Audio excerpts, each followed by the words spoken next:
আমার ঘড়িতে বাজে 4 মিনিট কম 11টা। কয়টা পর্যন্ত ওয়াজ করলে খুশি হবেন? কয়টা? বাপরে বাপরে, আমার দিকে তো তোরা তাকাবি। এই বয়সে ফজর পর্যন্ত ওয়াজ করা যায় নাকি? তাই তো জাগাই শেষ। আল্লাহ যত বেলা ওয়াজ করান তত বেলা রাজি আছি। এখন আমি যত বেলা ওয়াজ করব তত বেলা থাকবেন কিনা? থাকবেন তো? কারা কারা থাকবেন না হাত তোলেন। কয়েকজন ধরা পড়েছে। আমি বলেছি কারা কারা থাকবেন না হাত তোলেন, খপ করে হাত তুলে ফেলেছে। ওটা ভুল বোঝাবুঝির কারণে তুলেছে, জোরে বলেন ঠিক কিনা? এইবার আপনাদের কাছে প্রশ্ন করব, আব্দুল কাদের জিলানী ভণ্ড পীর না খাঁটি পীর? জোরে কম। পৃথিবীতে সমস্ত পীরেদের সর্দার, সুবহানাল্লাহ। আমাদের দেশে ভণ্ড পীর নাই নাকি? আপনাদের এলাকায় নাই। যত ভণ্ড পীর দেখবেন কুষ্টিয়ায়। আসি দেখবেন যে মোষ কাটেনি 10 বছর, মাথার চুল দাড়ি কাটেনি। চুল দাড়ি কাটিস না কেন? তো বলছে আল্লাহর নিয়ামত মার পেটের থেকে যা নিয়ে আসছে এই নিয়ামতে আর খুর ঠেকাবো না। তাহলে মুজ যদি হয় 7 ইঞ্চি, তাহলে আর বগলের মধ্যে কয় ইঞ্চি আল্লাহ জানে। পীর সাহেব পেশাব ফিরে পানিও নিল না, কুলুবও নিল না। আমি আব্বা আপনার মুরিদ কতগুলো আছে? বলে 1010 আছে। আমি পেশাব ফিরে পানি নিলেন না কেন? তা বলছে পেশাব ফিরে পানি নেওয়া কবিরা গুনাহ। কি গুনাহ? আমি বাবা এই ফতোয়াটা দেন, হাদিসটা দেন, তাহলে আমিও ছেড়ে দিব। কারবালার জমিনে ইমাম হুসাইন পানি পানি করে মারা গেছে। ওই দিন থেকে আমি শোনার সাথে সাথে নিয়াত করেছি পানিও জায়গায় ঠেকাবো না। আমি পীর বাবার সামনে যদি না ঠেকাও, পিছনেও ঠেকাও না, তোমার 14 গোষ্ঠী না পা। এরকম পীর বাংলাদেশে আছে কি নাই? হযরত বায়েজিদ বোস্তামি 40 বছর মসজিদ থেকে নিচে নামে নাই। বাংলাদেশে এমনও পীর আছে 80 বছর বয়সে মসজিদে উঠেও নাই। কয় ওটা হলো খলিল কাবা, ওই যে কাবা শরীফ ইব্রাহিম খলিল বানাইছে, আর ভিতরে আছে জলিল কাবা। এইসব ভণ্ড পীরের কারণে আজকে আমরা তরিকতের লোক সমাজে মুখ দেখাইতে পারি না। জোরে বলেন ঠিক কিনা? বড় পীর সাহেব খাঁটি না ভণ্ড? জোরে কম। সমস্ত পীরেদের সর্দার, জোরে বলেন মারহাবা। বড় পীর আব্দুল কাদের জিলানী রহমতুল্লাহ আলাইহির বয়স যখন 4 বছর, মাদ্রাসায় যাই ওনার মা বলতেছে উস্তাদ আমার ছেলেটাকে আপনি হাফেজ বানাইয়া দিয়েন। মা জননী চলে গেছে। এবার বলছে তোমার নাম কি? 4 বছরের ছেলে কয় আমার নাম আব্দুল কাদের। বলে পড়ো আউযু বিল্লাহি মিনাশ শাইতানির রাজিম। আব্দুল কাদের জিলানী রহমতুল্লাহ বলছে হুজুর ওটা আমি জানি। পড়ো বিসমিল্লাহির রহমানির রহিম। হুজুর ওটাও আমি জানি। পড়ো আলহামদুলিল্লাহি রাব্বিল আলামিন। বলে হুজুর ওটাও আমি জানি। পড়ো আলিফ লাম মিম যালিকাল কিতাবু লা রাইবা ফি। বলে হুজুর ওটা আমি জানি। উস্তাদ বলছে আব্দুল কাদের কত পারা পর্যন্ত জানো? বলে উস্তাদ জি 18 পারা পর্যন্ত মুখস্থ আছে। বয়স কত? কত? উস্তাদ কয় এটা কি মানুষ না জিন? 4 বছর বয়সে কয় পারা? বাড়ি যাও, তাও বাড়ি যাও। বড় পীর সাহেব বাড়ি চলে গেছে। বিকাল বেলায় উস্তাদ হাজির। বাড়ির দরজায় যায় সালাম দেয়, আসসালামু আলাইকুম ইয়া আহলাল বাইত। ঘরে কে আছেন? সালাম নেন। বড় পীর আব্দুল কাদের জিলানীর আম্মা জান কয় ওয়া আলাইকুমুস সালাম। কিন্তু বাবাজি আপনি কে গো? আমি আব্দুল কাদেরের মা, জীবনে কোনোদিন কোনো পুরুষের সামনে যায় না। উনি কোনো পুরুষের সামনে যায় না। আর আমাদের মা রোজার ঈদ, কুরবানির ঈদ, পহেলা বৈশাখ, 14ই ফেব্রুয়ারি মহিলাদের অত্যাচারে আমরা হাসতেই পারি না। আর উনি বলছে আমি জীবনে কোনোদিন কোনো পুরুষের সামনে যায় না। বলে মা জননী গো, আমার সামনে আসতে হবে না। বলে আপনি কে? বলে আমার নাম, আমি আপনার ছেলে আব্দুল কাদেরের ওস্তাদ। বলে সর্বনাশ, ওস্তাদ? আমার ছেলে কি কোনো বেয়াদবি করেছে নাকি? বলছে না মা। বলে কেন আসছেন? বলে মা আপনি যে হাফিজি পড়তে দিলেন, আপনার ছেলে তো 18 পারা মুখস্থ। বড় পীর সাহেবের মা কয় উস্তাদ যে ঠিকই বলেছেন। সুবহানাল্লাহ। বলে কোন মাদ্রাসায়? বলে কোন মাদ্রাসায় না। বলে কেমনে মুখস্থ হলো? বড় পীর সাহেবের মা ডাক দিয়ে কয় উস্তাদ জি, আমার আব্দুল কাদেরকে যখন আমি ঘুম পড়াতাম, 1 পারা কোরআন শরীফ শোনায়ে ঘুম পড়াইছি। কয় পারা? 1 পারা কোরআন শরীফ শোনায়ে ঘুম পড়েছি। ঘুমের মধ্যে 18 পারা মুখস্থ করে ফেলেছে। আমার মা চাষিরা কি ছেলেদেরকে কোরআন পড়ে ঘুম পড়ায়? সূরা ফাতিহা পড়ে ঘুম পড়ে? কি কয় জানেন? আগাডুম বাগাডুম, এরকম আছে না? তারপর আর একটা কি ডুম, মাস। মহিলা প্যান্ডেল তো নাই, তাই না? মহিলাদের জন্য প্যান্ডেল করা হয়েছে। ও মা চাষিরা খুব ভালো করে শুনে বাড়ি যাও। আব্দুল কাদেরের মা হতে গেলে, খাজা মঈনুদ্দিন চিশতির মা হতে গেলে কেমন মা হওয়া লাগে শুনে বাড়ি চলে যাও। আব্দুল কাদের জিলানীর মা জননী বলতেছে 1 পারা কোরআন শরীফ শোনায়ে আমি ঘুম পড়াই। আর আমাদের মাদা ঘুম পড়ায় আগাডুম বাগাডুম ঘোড়াডুম। যখন ঘুম না পড়ে তখন মা বলে জালনা দিয়ে তাকায় দেখ ভূত আসছে। ভূতের ভয় দেখায়ও ছেলে ঘুম যখন না পড়ে, তখন ওই কপাল পুরা মা ছেলেকে বলে বাঘ আসতেছে। যে মা চাষিরা বাঘের ভয় দেখায় ছেলেকে ঘুম পড়াও, ওই ছেলে কোনোদিন শেরে বাংলা হবে না। ঘুমের মধ্যে মুখস্থ করে ফেলেছে। কয় বছর বয়স? 4 বছরের ছেলে আব্দুল কাদের জিলানী বলে না মা। বলে কি? ঘুমের মধ্যে আমি মুখস্থ করি নাই তো। 4 বছরের ছেলে, তুই কেমনে মুখস্থ করলি? তুই বেশি পটপট করিস। বলে না মা, আমি যখন আপনার পেটে ছিলাম, আপনি যখন কোরআন পড়তেন গো মা, আমি পেটের মধ্যে থেকে 18 পারা মুখস্থ করে ফেলেছি। বড় পীর আব্দুল কাদের জিলানী হলেন মাদার জাত আউলিয়া। সুবহানাল্লাহ। এবার আসেন খাজা মঈনুদ্দিন চিশতি মাজার কোথায়? জোরে কম। অনেক বক্তা মিথ্যা কথা বলে ভাইরাল হয়। মিথ্যা কথা বললে গুনার আমলনামা ভারী হয়ে যায়, ঠিক কিনা? আর সত্য কথা বললে নেকির আমলনামা ভারী হয়ে যায়। হয়তোবা তাদের সময় আছে, পরে লোডশেডিং দিতে পারবে, আমার তো সময় নাই। আমি আপনাদের দোয়ার বরকতে 31 বার আজমির জিয়ারত করেছি। অথবা সেপ্টেম্বরে লাস্ট জিয়ারত করে আসলাম, 4 মাস হলো। 3.5 বছর আজমির শরীফে আমি মুয়াজ্জিনের চাকরি করেছি।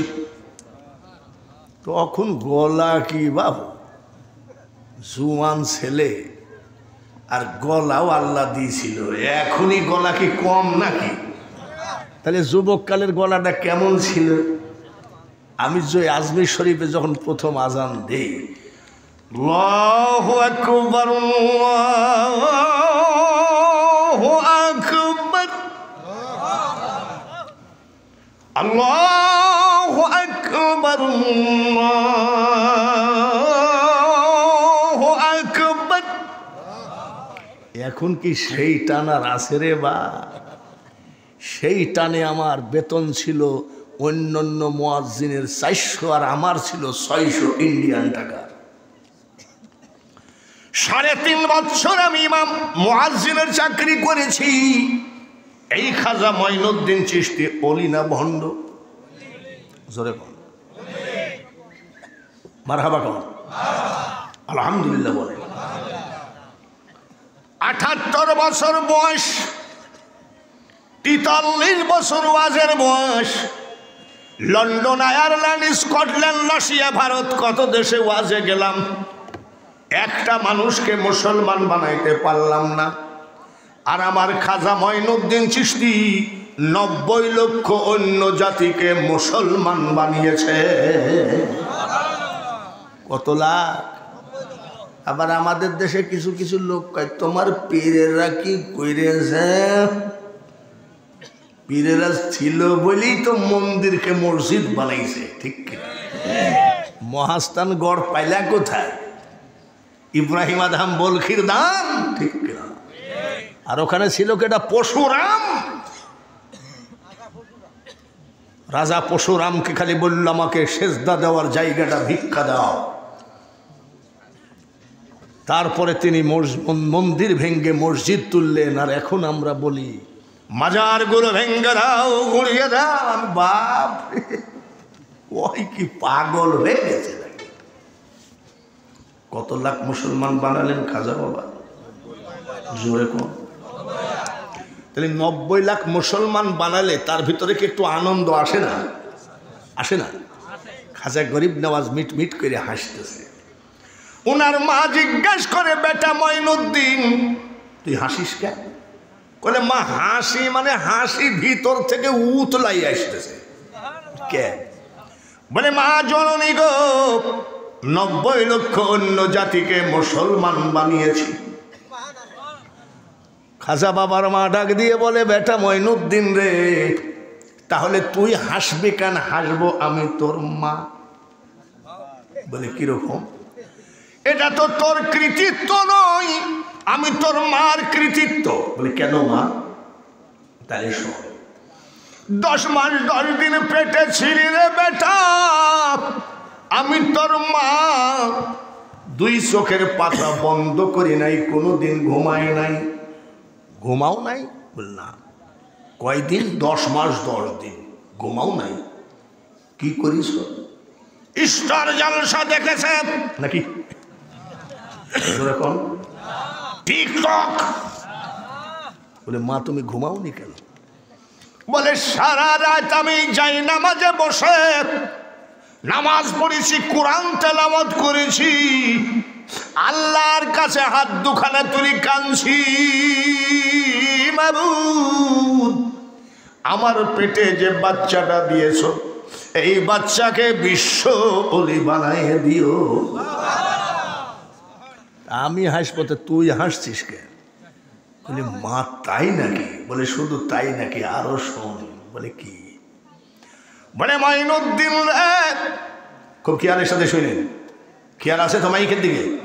খেয়াল আছে তো বক্তার দিকে? মঈনুদ্দিন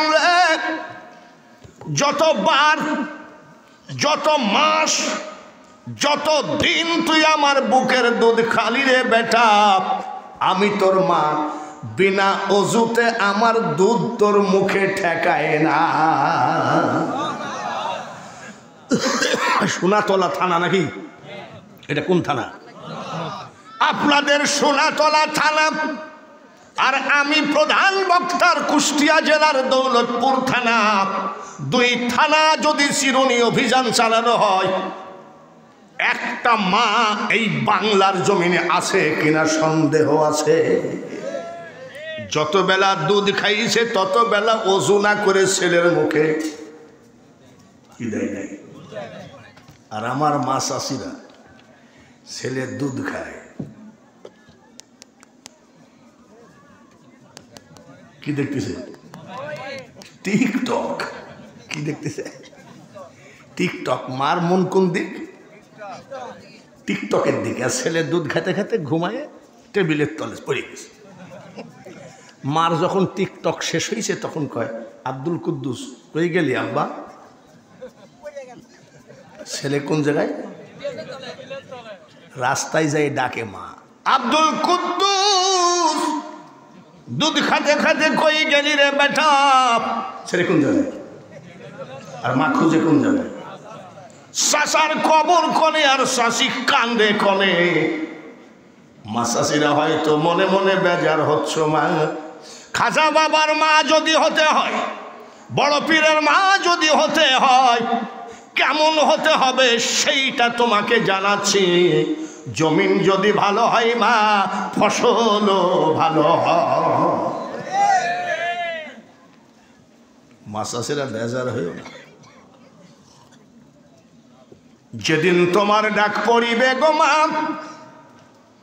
ওই কবর মাঝে শুইতে, আর জোগাড় কিছু করছো মা গো, তার মাঝে বিষাইতে এমন আজাব দিবে গো মা ওই কবরের ওই মাটিতে, আর গলা পেটে পড়বে রক্ত চিৎকারের ওই চোটেতে। মা শাসিরা তোমাদের জন্য একটা কথা বলি, তুমি যখন এসেছিলে ভাবে কেন্দ্রেছিলে, তুমি হেসেছিল সবে, এমন জীবন করিও গঠন, হাসিবে তুমি তোমার জন্যে কান্দিবে ভুবন। হাক্কা তুকাতিহি ওয়ালা তামুতুন্না ইল্লা ওয়া আনতুম মুসলিমুন। গেল আব্দুল কাদের জিলানী, গেল খাজা মঈনুদ্দিন চিশতি। খাজা মঈনুদ্দিন চিশতি যখন মারা গেলেন, গরুর গাড়ি, ঘোড়ার গাড়ি, rickshaw, van, cycle, motorcycle, helicopter, plane কিছুই হয় নাই। ওই টাইমে ওনার জানাজায় 16 লক্ষ লোক জমায়েত হয়েছিল। কত লাখ? জোরে কোন? জানাজায় গেলে আমাদের একটু মুখটার কাফনটা সরাতরে বা শেষবারের মতন লোকটার চেহারাটা দেখি, এরকম দেখে না নাকি? 16 লক্ষ লোক জামায়েত। ডাক দিয়ে কয়, খাজা মঈনুদ্দিন চিশতির কাফনটা সরাও, মুখটা একটু দেখি।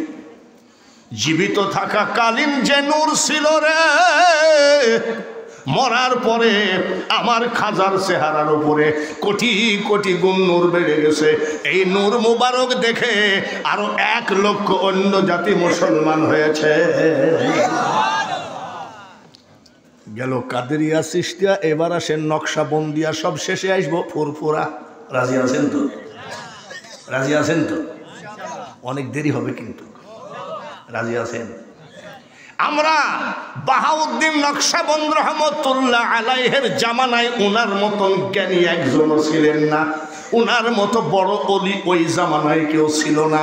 কিন্তু উনার মাকে ফেরেশতারা ঘুমের মধ্যে থেকে ডেকে দিত, আম্মা আপনি উঠেন নামাজ পড়েন, সুবহানাল্লাহ কম। তাহলে উনার মাকে ফেরেশতারা ডেকে দিত। আমার বাড়ি হলো ইন্ডিয়ার ধারে, বুঝছেন? এক মহিলা কয়, বাবা একটা তাবিজ দিও তো। আমি কিসে? চোখ বন্ধ করলি পুলিশে তাড়ে। আমি কিরকম? বলে ঘুমানোর জন্যই বাবু, ঘুমাইলেই পুলিশে তাড়ে। তুমি মেয়ে মানুষ, ঘুমাইলে পুলিশে তাড়বে, তুমি কি করো? বলে গরিব মানুষ ফ্যান্সি ডিলের ব্যবসা। ফ্যান্সি ডিলের ব্যবসা করলে তো পুলিশে তাড়বেই। জোরে বলেন ঠিক কিনা? তো ওনার মাকে ফেরেশতা ডেকে দিতেন। সুবহানাল্লাহ কি জোরে বলবেন না আস্তে বলবেন? নারায়ে তাকবীর। আমরা পীর চাই কি চাই না? পীর দরকার আছে কি না? জাহেরি এলেম হয় দুগ্ধেরই মতন, আর বাতেনি এলেম হয় যমন মাখন।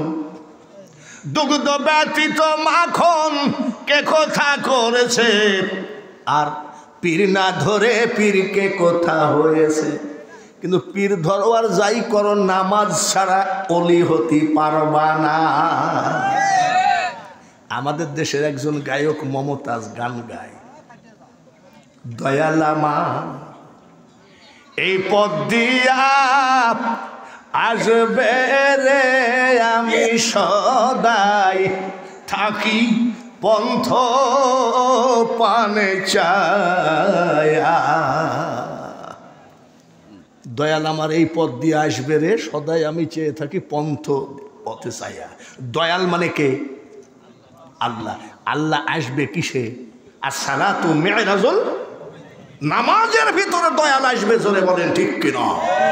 আর নামাজ নাই, রোজা নাই, আর যদি বলেন দয়াল আমার এই পথ দিয়া আসবে রে, আমি সদাই থাকি পন্থের দিকে চায়া।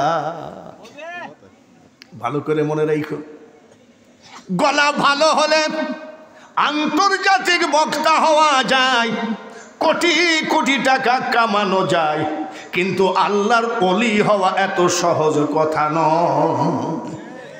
গান গায়ে যদি কেউ ওলি হতো, বাংলাদেশে মমতাজ হতো বড় ওলি। ওলি হওয়া কত কষ্ট, সেটা আস্তে আস্তে বলি, নাকি বিরক্ত হচ্ছেন নাকি? ওলি আমাদের দরকার আছে কিনা? ওলি ধরার জন্য কেউ ফুরফুরায় যায়, কেউ আটরসি যায়, কেউ চরমোনায় যায়, কেউ মানিকগঞ্জ যায়, কেউ ফটিকছড়ি মাইজ ভান্ডার যায়, কেউ ভারতের জোনপুরে যায়। তাহলে আমাদের অলির দরকার আছে কি নাই? যেমন হাই রোড কোনটা যেন আপনাদের আসলাম, মুকামতলা। মুকামতলা হাই রোডের উপরে এইরকম একটা মানুষ হোটেল বানাইছে। হোটেলের বাবুর্চি, সামান্য বেতন, পরোটা খিচুড়ি যা রান্না করে মালিক বিক্রি করে মাল পকেটে করে নিয়ে দৌড় মারে। মাস গেলে কয়টা টাকা বেতন পায়, কিন্তু যা থাকে তাই খাইয়ে ওই বাবুর্চির তাহাজ্জুদের নামাজও কাজা না। তাহাজ্জুদের নামাজ পড়ে কেডা? যার 5 ওয়াক্ত নামাজ আছে সেই তো তাহাজ্জুদ পড়ে নাকি? আপনি 5 ওয়াক্ত বাদ দিয়ে তাহাজ্জুদ পড়লে কাজ হবে নাকি? তাহাজ্জুদের নামাজ কাজা নাই, সুবহানাল্লাহ। আর আমাদের মসজিদের পাশেই বাড়ি, চেয়ারে বসে বসে বিড়ি ঠুকতেছে। আমি কি গো, মসজিদের পাশে বাড়ি, তুমি তো জুম্মার দিনেও যাও না? বলে দেখেন না হাঁটুর গিরা ফাটা। হাঁটুর কি ফাটা? আমি তাই তো, হাঁটুর গিরা ফাটা। কি হয়েছিল? বলে মোটর সাইকেল থেকে পড়ি গিরেটা ভেঙে। ভালো, তাহলে নামাজটা পড়বে কেমনে? ঠিক আছে। ওই এলাকার এমপি যদি বলে ফজরের 2 ঘন্টা আগে পদ্মা নদীর কিনারে গিয়ে যে দাঁড়াবে, 50 কেজি ওজনের 2টা বস্তা চাউল ফ্রি পাবে, খোদার কসম ওই গিরা ফাটা সবার আগে গিয়ে দাঁড়াবে। কিন্তু গিরা ফাটা মুসলমান রে, মুসলমানের চাকরি হলো নামাজ, আর বেতন হবে জান্নাত। উনি তাহাজ্জুদের নামাজ কাজা নাই, 5 ওয়াক্ত নামাজ পড়ে, হোটেলের বাবুর্চি, খালি কান্দে, মাবুদ আমি মালিক হতে চাই না, ধন দৌলত দরকার নাই, ক্ষমতা দরকার নাই, রাজা বাদশাহ হতে চায় না। বাহাউদ্দিন নকশবন্দ রহমতুল্লাহের চেহারাটা না দেখায় আল্লাহ তুমি আমাকে কবরে নিও না। উনি খালি একই গীত গায়। আর আমরা যেমন মোনাজাতের মলিস, মেয়েটার ভালো জায়গায় যেন বিয়ে হয়, ছেলেটার যেন ভালো চাকরি হয়, এত না। ওনার একটাই কথা, মালিক উনি থাক, আমি বাবুর্চি হয়ে মরতে চাই, কিন্তু আল্লাহর ওলি বাহাউদ্দিন নকশবন্দের চেহারাটা না দেখায় মরণ করো। ঠিক আছে। কানতে কানতে 12 বছর হয়ে গেল। কত বছর? 12 বছর। আসরের নামাজ আনতে কান্দে, বাবু 12 বছর হয়ে গেল, আমি কোনো মন্ত্রী মিনিস্টার হতে চাই না, হোটেলের মালিক হতে চাই না, আমি টাকাওয়ালা হতে চাই না। আল্লাহর ওলি বাহাউদ্দিন নকশবন্দ রহমতুল্লাহের চেহারাটা না দেখায় মরণ করো না। 12 বছর হয়ে গেল, একটা মোনাজাত তুমি কবুল করো না। আসরের নামাজ আনতে যাই নামাজে চোখের পানি ফেললো, মাগরিবের নামাজে যাই নামাজে পানি ফেললো, এশার নামাজে যাই নামাজে পানি ফেললো, ফেলে মালিক সব বিক্রি করে নিয়ে চলে গেল। বাবুর্চি পচা ধসা যা ছিল খাইয়ে দেয়, বেঞ্চের উপরে ঘুমায় আসে। হাই রোডে দোকান, হোটেল। বাহাউদ্দিন নকশবন্দ রহমতুল্লাহ আলাইহি ওই দিন ওই এলাকায় সফরে গেছে। আমি যেমন সফরে আসছি, সফরে গেছে। সফর শেষ করে উনি ব্যাগটা বগলের মধ্যে করে যাচ্ছে। বাড়ি যাব তো সম্ভব না। এক মসজিদের বারান্দায় যাই বলছে, হুজুর এই মসজিদে থাকার রাত্রে থাকবো, সকালে ফজর করে বাড়ি যাব। ইমাম সাহেব বলছে, চাচা এখানে থাকার আইন নাই, মসজিদে কমিটির নিষেধ। আল্লাহর ওলি বলে, বাবা ইমাম সাহেব মসজিদের বারান্দায় একটু ঘুমায়। বলে, রে বাবা আমার চাকরিটা খাইয়েন না, বারান্দাতেও রাখা ঠিক না। মসজিদের ভিতরেও জায়গা হলো না, বারান্দায়ও জায়গা হলো না। তো যাই টুকটাক করে হাঁটতে হাঁটতে সেরম পরিবেশ পাইলে এক জায়গায় বসে কাটাবো, আজান দিবে, নামাজ পড়ে বাড়ি যাব। হাঁটতে হাঁটতে গিয়ে দেখে হাই রোডে একটা হোটেল, বাবুর্চি শুয়ে আছে আর চুলার আগুন গন গন করতেছে। হোটেলে চুলা আছে না, গন গন করতেছে। বলে ভালো একটা জায়গা পাইছি, ভালো একটা জায়গা পাইছি, এখানে আগুনটা তাপায়, ফজরের নামাজের আজান দিবে, নামাজ পড়ে বাড়ি যাব। বাবুর্চিকে ডাকতেছে, বাবা শোনেন। বলে, চাচা বলেন। বলে, একটু আগুন তাপাবো, অসুবিধা আছে? বলে, আরে চাচা একটু আগুন তাপাবেন, আপনি বাপ বয়সী লোক তো আবার জিজ্ঞাসা করতেছেন, তাপান। বলে, অসুবিধা নাই তো, আল্লাহর ওলিরা আগুন তাপাচ্ছে তাও জিজ্ঞাসা করে। সুবহানাল্লাহ, আগুন তাপাচ্ছে আল্লাহর ওলি। জোর করিয়া বুঝতে গেলে তার ঘটে দারুণ জ্বালা, কেউ বুঝিতে পারে না রে মানুষ ওলি আল্লাহর খেলা। আগুন তাপায়, তাহাজ্জুদের নামাজের টাইম হয়ে গেছে। বাবুর্চি লাফ দিয়ে উঠে ওযু করে 2 হাত ধরে আগুন তাপাচ্ছে, আর উনি এই জায়গায় যায় নামাজে তাহাজ্জুদের নামাজ পড়ে বলছে, মাবুদ 12 বৎসরে একদিন হয়ে গেল, তুমি এত কঠিন কেন? তোমার নাম তো রহমান রহিম। বাহাউদ্দিন নকশবন্দ রহমতুল্লাহ চেহারাটা দেখাইলা না, চোখের পানি, দাড়ি থেকে জুব্বা ভিজতেছে। ওগো মাওলা,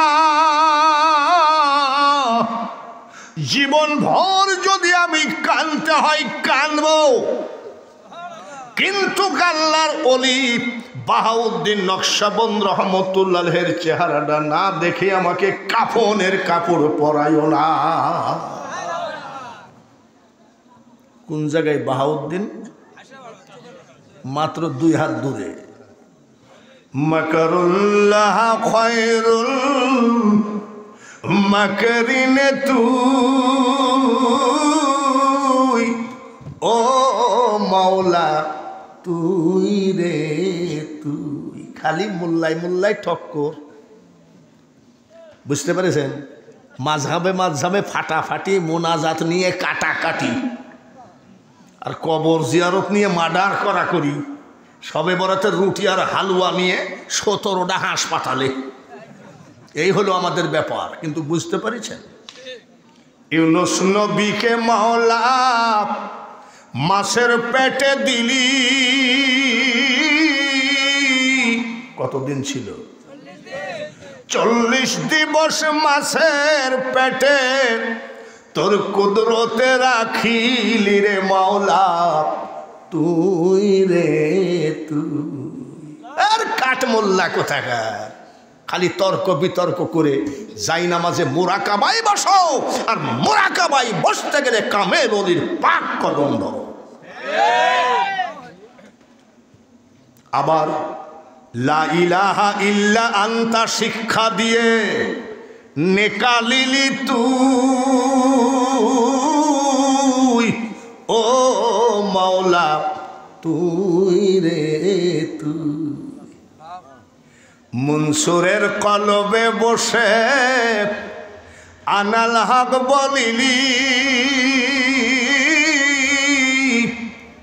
আবার শুলেতে চড়ায়া তারে ফাঁসি দিলি তুই মাওলা তুই রে তুই। ওই জায়গায় আগুন তাপায় আর এই জায়গায় কান্দে খেলাকার। এই খেলা যারা বুঝে ফেলাইছে তারা ওয়াজের মধ্যে এক বক্তা হয়ে আর এক বক্তাকে গালি দেয় না। আমাকে জিজ্ঞাসা করছে অনেকে, হুজুর গো আজ থেকে 20 বছর আগে কত বক্তায় বক্তায় তো মারামারি দেখি নাই।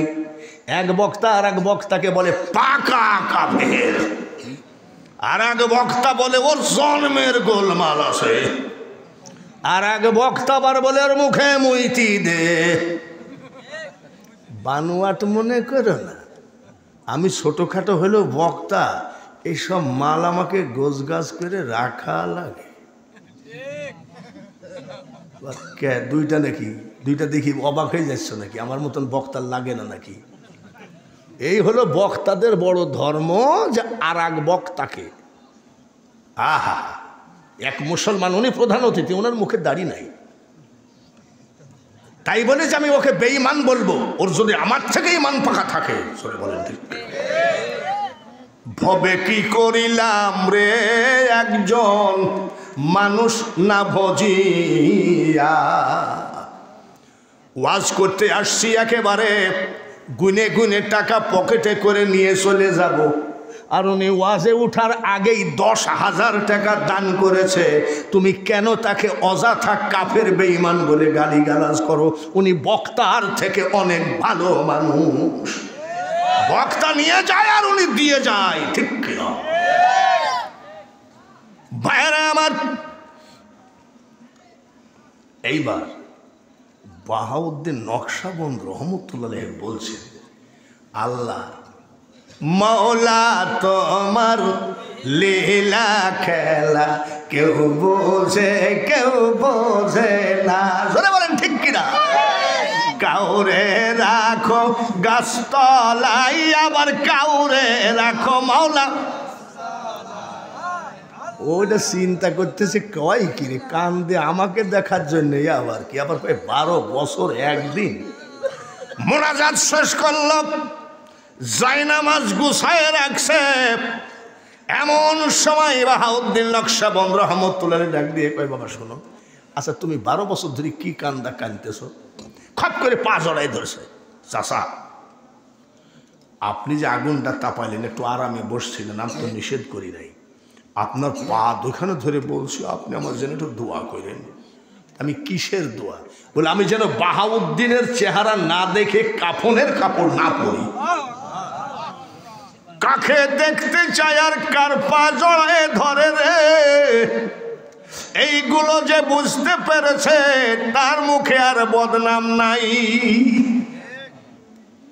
যে মওলার প্রেমিক হয়ে যাও, বদনামের প্রেমিক হয়েও না। মানুষের প্রেমিক হয়ে যাও, মানুষের বদনামের প্রেমিক হয়েও না। আল্লাহ তোমাকে ভালোবাসবে। এই পা ছাড়াও। বলে না, পা ছাড়বো না, আপনি দোয়া করবেন। বলছে ওনাকে দেখবা কেন? বলে ওনার মতন বর্তমান জ্ঞানী এবং ওলি নাই। তাই নাই? দেখতেই হবে নাকি? বলে হ্যাঁ। দেখতেই হবে? বলে হ্যাঁ। বলে দেখতে যদি হয়, আয় রে বেটা আয়, আয় আমার বুকে আয়, তোর সাধন ভোজনের গাছে ফল ধরেছে, আমি বাহাউদ্দিন নকশবন্দ রহমতুল্লাহ আলাইহি। ওই জায়গায় নবীজির ওয়াজ স্টপ রেখেছি। আব্দুল কাদের জিলানি, খাজা মঈনুদ্দিন চিশতি, বাহাউদ্দিন নকশবন্দ, কয় তরিকা হইল? এইবার আসেন মুজাদ্দাদ আল ফেসানি। আমি ওনার মাজার জিয়ারত করেছি। বোম্বে দেখবেন, সার্চ দিবেন, সমুদ্রের মাঝখানে একটা মাজার আছে। আমি 2 বার ফ্লাইটে যাই, জিয়ারত করে এসেছি হাজী আলী শাহ রহমতুল্লাহ। সমুদ্রের মাঝখানে, যে সমুদ্রের পানি এসে পৃথিবী ডুবায়, আর ওনার মাজারে 1 গিলাস পানি কোনোদিন উঠতে পারে নাই। বাবাজিরা, ঘরে বসে ফতুয়া দিও না, একটু ঘুরে দেখো। আমি একবার আজমির শরীফে, অনেকবারই তো গেছি, 31 বার। আজমির শরীফে যাই, দেখি এক পাগল, হারিকেনের ফিতার কথা মনে আছে গো? এই যে এরকম এক চওড়া, এই হারিকেনের ফিতা এরকম পেঁচাইছে, প্রায় 500 হাত হবে। পেঁচাই এক মাথায় আগুন ধরে রাখছে এক পাগল। তা আমি এবার বলছে এই পাগল, এই হারিকেনের ফিতা এত পাইছো কোথায়? বলে আমার বাপের টাকায় কিনেছি, তোমার কি হে? মানে জুব্বা দেখলে, জুব্বা টুব্বা দেখলে তোমার পাগলটা আবার একটু বেশি খেপে। আব্বা রাগ করো না, তো তুমি বাড়ি কোথায়? বলে সিলেট। তবে তোমার বাড়ি আর আমার বাড়ি তো একই জায়গায়, তা রাগ করতেছো কেন? তো তুমি আগুন ধরায় রাখছো কেন? বলে এই ভাই পটপট করেন না তো, খাজা বাবা বলেছে আগুন নিবলে আমি ওলি হয়ে যাব। আমি খোদা রে, পাগল জীবনে দেখেছি ডিজিটাল ভণ্ড। জোরে বললে তো মারবে, কিন্তু মনে মনে বলে যা করছে করুক, যা করছে করুক। হারিকেনের ফিতাও প্রায় 500 হাত মতন হবে। ভিতরে গেলাম, আজমির শরীফের ভিতরে জিয়ারত করলাম। রব্বানা যালামনা আনফুসানা রব্বানা আতিনা, কত ডিজাইনের কান্দা কানলাম, চোখে পানি আসলো না। চোখে পানি আর নাকি সাইড দিখানি ব্যাপার নাকি? বুঝলে কন এত ডিজাইনের কান্দার চেষ্টা করলাম, চোখে পানি আসলো না। ওইখান থেকে বের হয়ে আসলাম, আসে দেখে এই পাগল খাজা মঈনুদ্দিন চিশতির গম্বুজের দিকে তাকাইয়ে চোখের পানি ঝরায়ে ঝরায়ে চিৎকার করে কান্দে। আমি আল্লাহ রে, আমি এত চেষ্টা করলাম, একটু কানতে পারলাম না। এ লোক কি কান্দা কানতেছে, রব্বানা যালামনা না কি বলে কানতেছে জানে? মঈনুদ্দিন নাম ধরিলা, আজমিরে আসন করিলা, আশেকের মনে আগুন জ্বালাইলা বাবা, আশেকের মনে আগুন জ্বালাইলা, কি খেলা খেলিলা বাবা রঙ্গিলা। পাগল গান গায় আর চোখের পানি ফেলে, আর আমি রব্বানা যালামনা আনফুসানা করে চোখে পানি আনতে পারলাম না। কাহারো দেলে দিও না আঘাত, সে হোক আটরশি, হোক সরমুনাই, হোক সরসিনা, হোক মানিকগঞ্জ, যে তরিকারই হোক না কেন, তুমি তাকে টিটকারি মেরে কথা বলতে পারো না। ঠিক কিনা? জোরে বলেন ঠিক কিনা? ওই আমাদের এখানে এক খারিজি কয় কি, ও মোহাম্মদ যা আমিও তা। আর লালন শাহর মাজারে কইলকিতে টান মারি কয়, নবী না মানে যারা মুহায়েত কাফের তারা এ দুনিয়া। ওরে গাঁজা খাইলে হবে কেমন? নবীর পক্ষে তো আছে। জোরে বলেন ঠিক কিনা? কিন্তু ওদেরকে আমরা মানিনি কেন? ওদের চলাফেরা সব নাজায়েজ। না বা গাঁজা খাইছে এমন খাওয়া, চোখ মুখ লাল করে বাড়ি এসে ওর বউকে বলছে মা, ও মা বউকে, এই জন্য আমরা ওদেরকে মানি না। জোরে বলেন ঠিক কিনা? ভাইরা আমার, এইবার আসেন মুজাদ্দাদ আল-ফেসানি রহমতুল্লাহ আলাইহি, জোরে কোন মারহাবা। আকবর বাদশাহ চক্রান্ত করে মুজাদ্দাদ আল-ফেসানিকে জেলখানার মধ্যে ঢুকাইয়ে দিল।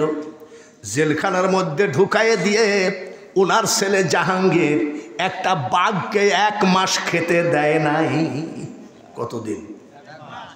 1 মাস একটা বাঘকে খেতে দেয় নাই।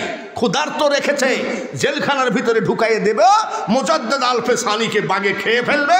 আমাদের বিরুদ্ধে কোনোদিন supreme court, high court, civil court, কোনো কোর্ট কাছারি হবে না। 1 মাসের ক্ষুধার্ত বাঘকে ঢুকাইয়ে দেওয়া হলো, ধুয়ে তালা মারা হইল। মুজাদ্দাদ আল-ফেসানি রহমতুল্লাহ আলাইহি ওই জেলখানার ভিতরে বসে মাওলাকে ডাকতেছে, সুবহানাল্লাহ। বাড়ি যাবেন, বাড়ি যাই সূরা ইউনূসের 62 নম্বর আয়াতটা একটু বাংলা তাফসীর কি বলছে দেখেন। আলা ইন্না আউলিয়া আল্লাহি লা খাউফুন আলাইহিম ওয়ালা হুম ইয়াহজানুন। আল্লাহ তাআলা বলেন, আল্লাহওয়ালা লোকের, আল্লাহর ওলিদের কোনো ভয় নাই, টেনশন নাই, চিন্তা নাই, আমি আল্লাহ তাদের জন্য যথেষ্ট। ওই তাফসীরটার ভিতরে দেখবেন লেখা আছে আল্লাহর ওলিরা কোনোদিন ক্ষতিগ্রস্ত হবে না। 1 মাসের ক্ষুধার্ত বাঘকে ঢুকাইয়ে দিয়েছে, উনি তসবিহ জপতেছে, সুবহানাল্লাহ। বাঘ তাকায় আছে। মুজাদ্দাদ আল-ফেসানি বলছে, বাঘে যখন কামড়াচ্ছে না, নামাজটা পড়ে নেই। সুবহানাল্লাহ। নামাজ পড়তেছে। এই পাগলা, ওলিদের বিরুদ্ধে যে বলিস, 1 মাসের ক্ষুধার্ত বাঘ বসে আছে আর আল্লাহর ওলি একেবারে হাজির নাজির জেনে মওলাকে নামাজ পড়তেছে। সুবহানাল্লাহ। আমি যতই লেকচার মারি, আমি যখন নামাজে দাঁড়াবো, একটা শিয়ালও যদি কি কম আমার পাশ দিয়ে হাঁটে যায়, খোদার কসম আমার নামাজ হবে না। আর যদি পরীক্ষা করেন, একটা মরা সাপ যদি আমার যাই নামাজের উপরে থুই আসেন, তো হয়তো ওই জায়গায় বলে এবার বলতে পারেন আপনি আন্তর্জাতিক বক্তা, তাহলে ভয় কেন? আপনাদের ভয় নাই নাকি? নাকি ভয় খালি আমার একলাই আছে? রাত 3:30টার সময় আপনি একলাই কবরস্থানে যায়েন, তো একলা কাউকে নিবেন না। আপনার বাপের কবরের পাশে যাই যদি জিজ্ঞাসা করেন আসসালামু আলাইকুম ইয়া হালাল কুবুর, আপনার আব্বা যদি কবর থেকে বলে ব্যবসা বাণিজ্য কেমন চলছে, কেউ কি হবে? ভয় সবারই আছে, কিন্তু ওলি আল্লাহদের ভয় নাই। সুবহানাল্লাহ। নামাজে দাঁড়াইছে, নামাজ পড়তেছে, বাঘটাকে আছে। আমার আল্লাহ বলে বাঘ রে, ওরে বাঘ, আমি আল্লাহ বলছি তোর সামনে বসে যে লোকটা নামাজ পড়ে ওটা আমার বন্ধু মানুষ। কামড়ানো তো দূরের কথা, তোর আঙ্গুলের আসুর যদি মুজাদ্দাদ আলফেসানির গায়ে দেখি, পৃথিবীর যত আযাব আছে তুই বুঝবি কত কষ্ট। চুপচাপ বসে আছে, নামাজ শেষ করে যাই নামাজে বসে মুজাদ্দাদ আলফেসানি জিজ্ঞাসা করে, বাগরে তোকে যে 1 মাস ধরে ক্ষুধার্ত রাখলো, আমাকে খাচ্ছিস না কেন? তুই খা।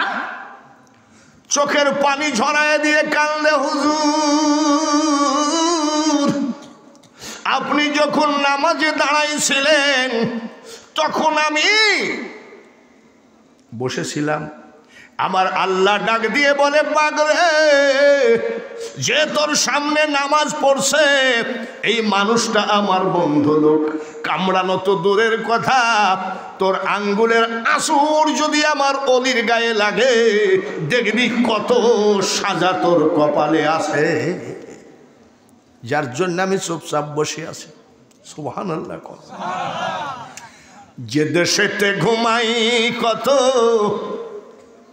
আউলিয়া দরবেশ, সে যে আমার জন্মভূমি সোনার বাংলাদেশ। সিলেটেতে আসলেন রে ভাই শাহজালাল আউলিয়া, ঠিক কিনা? ইসলাম প্রচার করতে আনলেন শাহপরানকে নিয়া। কত জাতি হলো মুসলিম শুইনা উপদেশ, সে যে আমার জন্মভূমি সোনার বাংলাদেশ।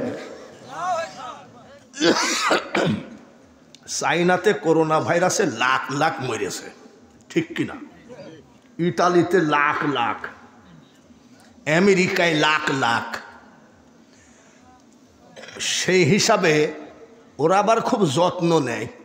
আর আমরা যে মুখে কি মারলাম কয়দিন, এই মাস্কটা পকেটে রাখি, পুলিশ দেখলে তারপরে ঠিক কিনা? সেই হিসাবে আমাদের দেশে মরেই নাই। জোরে বলেন ঠিক কিনা? আমি খাগড়াছড়ি গেছি ওয়াজ করতে, বিডিআর ধরল যে আপনি এর ভিতরে আপনি ওয়াজ করে বেড়াচ্ছেন, আপনার সাহস কত? একটা লোক ঘরের থেকে বাইর হচ্ছে না, তারপরে মুখে মাস্ক পরেন নাই। আমি ভাই আমার এগুলো ঘামে আর চুল খায়। তো বিডিআরের অফিসার বলছে আচ্ছা আপনার বয়স কত হবে? আমি 78 মতো হবে। তবে সেই দিকে আসেন, বসেন। আপনার নাম কি? বলে হাফেজ মখলিসুর রহমান বাঙ্গালি। আপনি কি ইউটিউবে ওয়াজ করেন নাকি? বলে হ্যাঁ। বলে আরে সি আমরা যখন এই যে গার্ড সেন্ট্রি 2 ঘন্টা করে হয়, এই সারা রাত কী করবো, শুধু আপনারই ওয়াজ শুনি। তো বলছে হুজুর আমার জন্য একটু দোয়া করেন। তাহলে হ্যাঁ দোয়া করি। তো হুজুর চা খাবেন নাকি? তখন ঠিক চিন্তা করছি যে চার দোকানে তো চা নেওয়াও হারাম, বোঝেন না, কাপও ধরা ঠিক না। এরকম একটা দিন গেছে না? এরকম দিন গেছে না?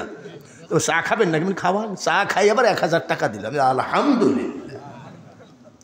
তবে আপনার সাহস কত? বলে আমার সাহস, আমি অলি আল্লাহদের পক্ষের লোক, শাহজালালের পক্ষের লোক, শাহ মখদুমের পক্ষের লোক, ফুরফুরা আবু বকর সিদ্দিকের পক্ষের লোক, ইব্রাহিম আদহাম বলখির পক্ষের লোক।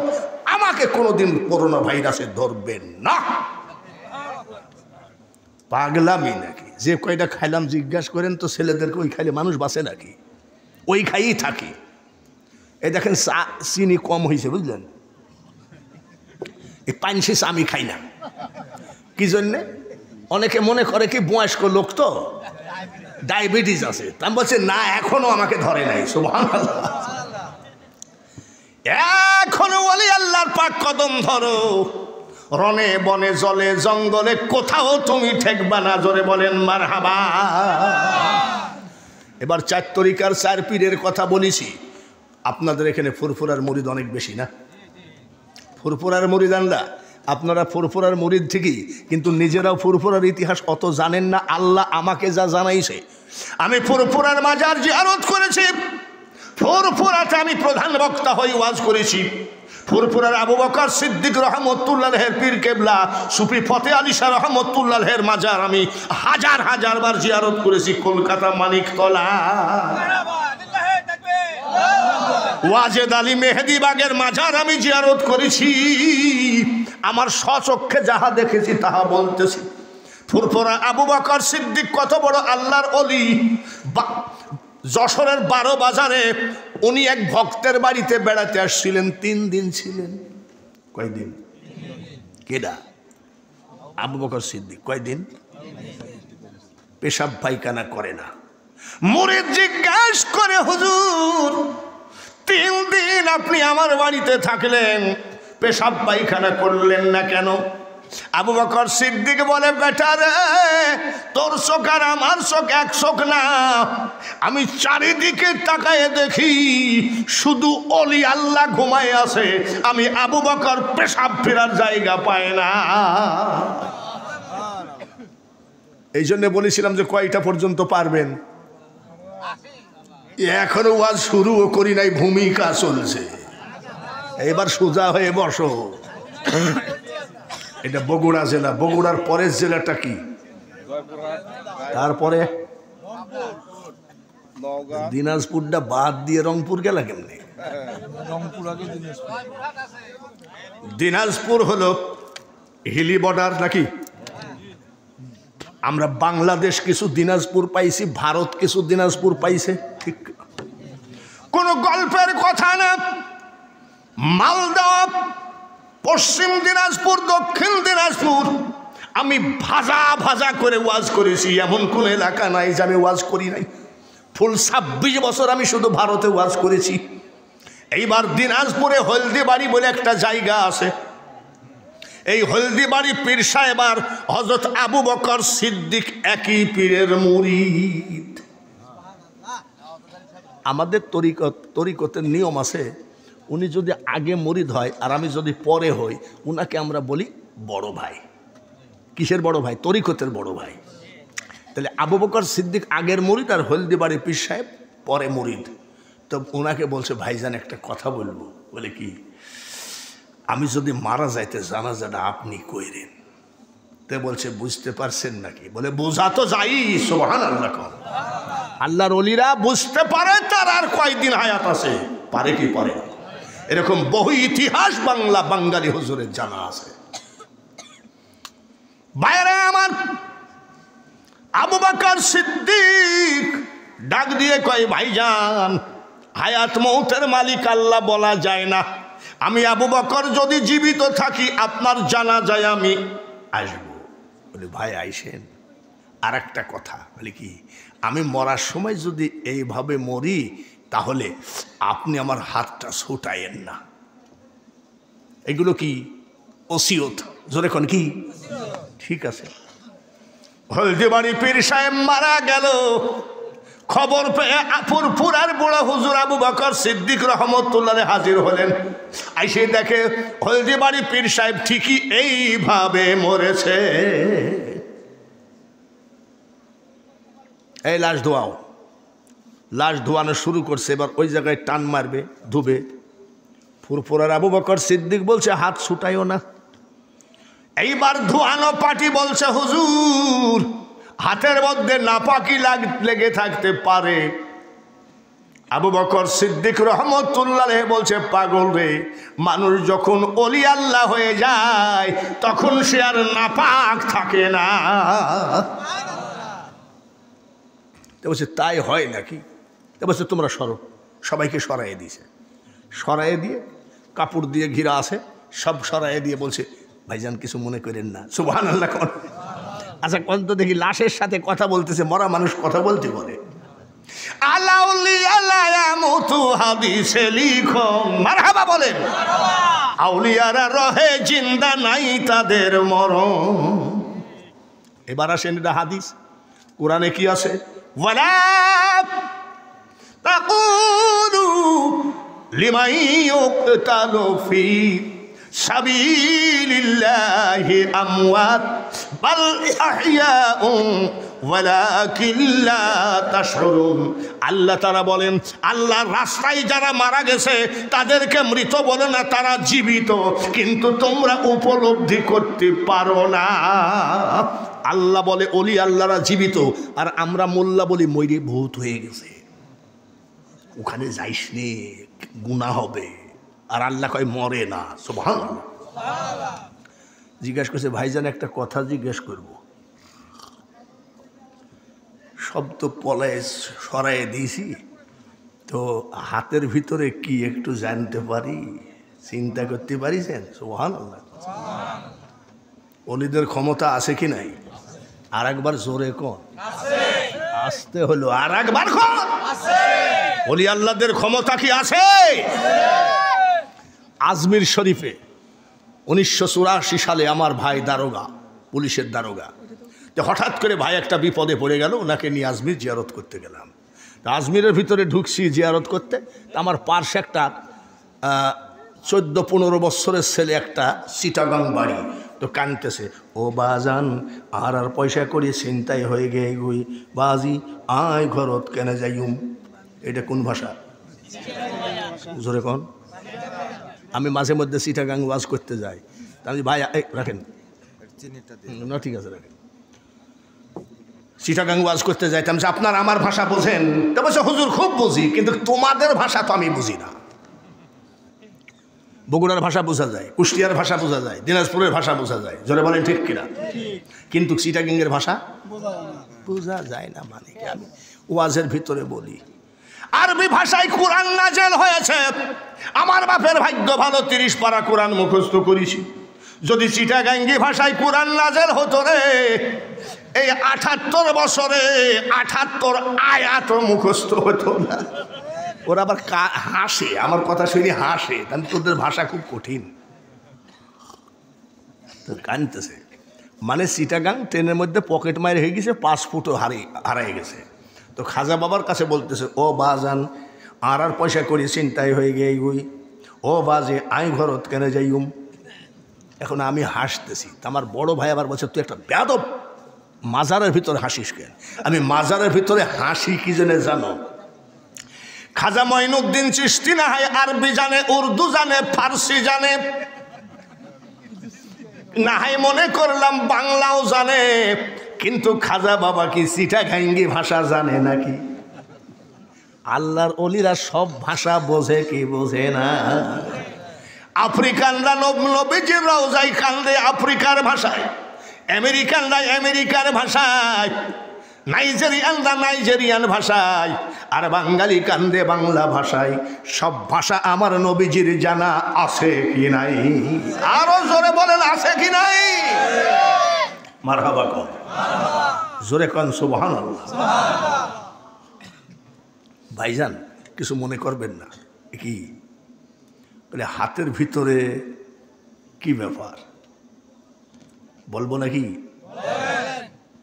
একই পীরের মুরিদ ফুরফুরা পীর সাহেবরা কত বড় কামের লোক দেখেন। তো জিজ্ঞাসা করছে, ভাইজান হাতের ভিতরে কি আছে? হাতের ভিতরে কি আছে বলবো? আরে বলার জন্যই তো আইছি, চা তো খাবোই বাবা। একটা গলারে কালকে যাব টাঙ্গাইল, টাঙ্গাইল থেকে যাব কুলাউড়া। কুলাউড়া মানে সে আর এক দেশ। এইভাবেই বেড়ায়, দোয়া করেন আল্লাহ যেন কবুল করেন। আর একবার আমিন কোন ভাই? দেহের অবস্থা ভালো না ভাই। এইবার হযরতে আবু বকর সিদ্দিক রহমতুল্লাহ আলাইহি অল্প টাইমের ভিতরে মাহফিল শেষ হবে, জিজ্ঞাসা করছে, ভাইজান হাতের মধ্যে কি আছে? মারহাবা বলে। ওলি আল্লাহদেরকে রিসার্চ করেন, না হলে বুঝবেন না। প্রত্যেকটা ক্লাস না করলে সেই ক্লাসের কিছুই বোঝা যায় না, ঠিক কিনা? রহমাতাল লিল আলামিন, মারহাবা বলেন। তুমি উম্মতের জাবিন, তুমি আমার নির্ধনী আর ধন, দয়ার নবী নূরের নবী গো, তুমি নবী আমার জীবনের জীবন। দেখে নবীর মুজিজা ভাগ্যবতী মা খাদিজা, জীবন যৌবন করিলেন অর্পণ দয়ার নবী। ভাইজান আপনার হাতের ভিতরে কি আছে? সবাইকে তাড়াইয়ে দিয়েছি। আল্লাহর ওলির জবান থেকে আসতেছে, ভাইজান যখন আজরাইল এসে আমার বুকে হাত মারলো, ডাইনে বামে পিছনে তাকায় দেখি কেউ নাই, আমার সীতা নাই, দয়ার নবী দেখি দাঁড়ায় আছে। আমি ওনার পাক কদম জড়ায় ধরেছি, কেউ যদি জানাজা না করে আমার দয়ার নবীর পা দুখানা আমার হাতের ভিতর থেকে ছড়াবেন না। কি ক্লাব? Young star. এই ক্লাবের যুবকদেরকে বলে যাই, সব শেষে মনে রাখো, এখানে যত বছর তত বছর বক্তা, বিভিন্ন ডিজাইনের বক্তা আসবে। আমি তোমাদের কারোর বাপ বয়সী দাদার বয়সী বলে যাই, বাইজিদ বোস্তামি ওলি না ভণ্ড? সুলতানুল আরিফিন 40 বছর মসজিদ থেকে নিচে নামে নাই, বলেন মারহাবা। এই ইয়ং স্টার ক্লাবের যুবকরা শোনো, একটা যুবক বাইজিদ বোস্তামির কাছে যাই বলছে ভিক্ষা দেন। ভিক্ষা করবা কেন যুবক ছেলে, কাজ করে খাও গা। তো আপনি একজন আল্লাহর ওলি মানুষ, একটা টাকা দিলে কি অসুবিধা? বলে আমি ভিক্ষা দিব না। নবীর শিক্ষা করো না, ভিক্ষা মেহনত করো সবে, যাও। নবী মেহনত করতে বলেছে, তুমি ভিক্ষা করো। বাইজিদ বোস্তামি একটা টাকা দিল না। রাগের জ্বালায় যুবক বাইজিদ বোস্তামের উপর রাগ করছে, আল্লাহর ওলির উপরে রাগ খাটে, জোরে কোন খাটে। রাগ করে জুব্বাটা টান মারে 2 ভাগ করে ছিঁড়েছে। 1 ভাগ রাস্তার উপরে রাখছে, আর 1 ভাগ হাতে করে বসে আছে, যে কাজই করব দাঁড়া। এক ধনী মানুষ এসে বলছে, বাবা রাস্তার উপরে তুমি কি করো? বলে চাচা আমি জুতা পালিশ করি। জুতাটা পালিশ করো। ওই যে ছিঁড়া জামা দিয়ে এমন সুন্দর করে পালিশ করে দিয়েছে, আয়নার মতন মুখ দেখা যায়। বলে বাবা তোমার জুতা পালিশ করা তো খুব ভালো। 100 দিনার দান করেছে। 100। আরেকজন এসে বলছে আমারটা পরিষ্কার করো, 50 দিনার দিয়েছে। আরেকজন বলছে আমারটা পরিষ্কার করো, 20 দিনার দান করেছে। এইভাবে 2000 দিনার পাইছে। সুবহানাল্লাহ। তো যুবক কয়, বাইজিদ বোস্তামি ভিক্ষা দেয়নি, তাতে কি হয়েছে? ওনার ধমকটা আমার জন্য খুব লক্ষ্মী। আজকে উনি যদি ধমক না দিত তাহলে তো আমি ভিক্ষুকই থাকতাম, কিন্তু 2000 দিনার তো আমি 1 মাস ভিক্ষা করে পাই না। তাহলে ওলি আল্লাহদের ধমকেও বরকত আছে। এই 2000 দিনার দিয়ে যুবকরা, ইয়ং স্টার ক্লাবের যুবকরা শোনো, এই 2000 দিনার দিয়ে সুতা কিনলো, চামড়া কিনলো, সুই কিনলো, আঠা কিনলো। এই যুবক জুতা বানানো শুরু করলো। নিজের জুতা বানায় নিজে ফেরি করে গ্রামে গ্রামে বেচে। ওয়াহাল্লাল্লাহুল বাইআ ওয়া হারামার রিবা। আল্লাহ বলেন ব্যবসাকে আমি হালাল করেছি, সুদকে করেছি হারাম। তুমি ব্যবসা করবা আর বরকত দেনে ওয়ালাকে। এত পরিমাণ বরকত দিয়ে দিল, শেষ পর্যন্ত মার্কেটের চাহিদা মিটাইতে পারে না। শেষ পর্যন্ত যুবক কোটি কোটি টাকার মালিক হয়ে ফ্যাক্টরি করে ফেললো। ফ্যাক্টরি, বিশাল ফ্যাক্টরি, অফিস রুমের ভিতরে একটা দামি চেয়ারে কেবল বসছে। চেয়ারে বসে চিন্তা করে, বাইজিদ বোস্তামি যদি সেই দিন ধমক না দিত, মানুষের দ্বারে দ্বারে ভিক্ষা করে বেড়াতাম, দামি চেয়ার জুটত না। আল্লাহ আমাকে এত টাকার মালিক বানাইলো, তো ওনাকে নিয়ে আসি আমার ফ্যাক্টরিতে একটু দোয়া করাবো যে হুজুর আপনার ওই ধমকে আমি ধনী হয়ে গেছি। একটু গেছে, আসসালামু আলাইকুম। বাইজিদ বোস্তামি, এই তুমি আবার আসছো কেন, যাও। হুজুর আমি আজ আপনার কাছে ভিক্ষা চাইতে আসি নাই। বলে কেন আসছো? ওই দিন যে ভিক্ষা চেয়েছিলাম, আপনি যে ধমক দিয়েছিলেন, এক ধমকে আমি জুতা পালিশ করতে করতে 2000 দিনার পেলাম। সুতা কিনলাম, আঠা কিনলাম, চামড়া কিনলাম, সুই কিনলাম, জুতা বানায় নিজের জুতা ফেরি করে বিক্রি করে বেড়ালাম। আল্লাহ তাআলা এত বরকত দিল, এখন আমি ফ্যাক্টরি করে তারপরেও চাহিদা মিটাইতে পারি না। আপনি ধমক না দিলে আজকে কোটি টাকার মুখ দেখতাম না। তাই আমি মনে করছি আমার অফিসে যাই আপনি একটু দোয়া করে দেবেন। ইয়ং স্টার ক্লাবের যুবকরা বলি, জোর করিয়া বুঝতে গেলে তার ঘটে দারুণ জ্বালা, কেউ বুঝিতে পারে না রে ওলি আল্লাহর খেলা। ডাক দিয়ে বলছে, যুবক রে দোয়া করতে যাওয়া লাগবে না। বলে হুজুর একটু চলেন। বলেন না, একটা কথা মনে রাখিস, ওই দিন আমি তোকে শুধু ধমকই দিই নাই, ওই ধমকের মধ্যে তোর চেহারার দিকে তাকাই আমি দোয়া করে দিয়েছিলাম। নারায়ে তাকবীর। একজন খাঁটি ওলি খুঁজো, ওলির কাছে থাকো।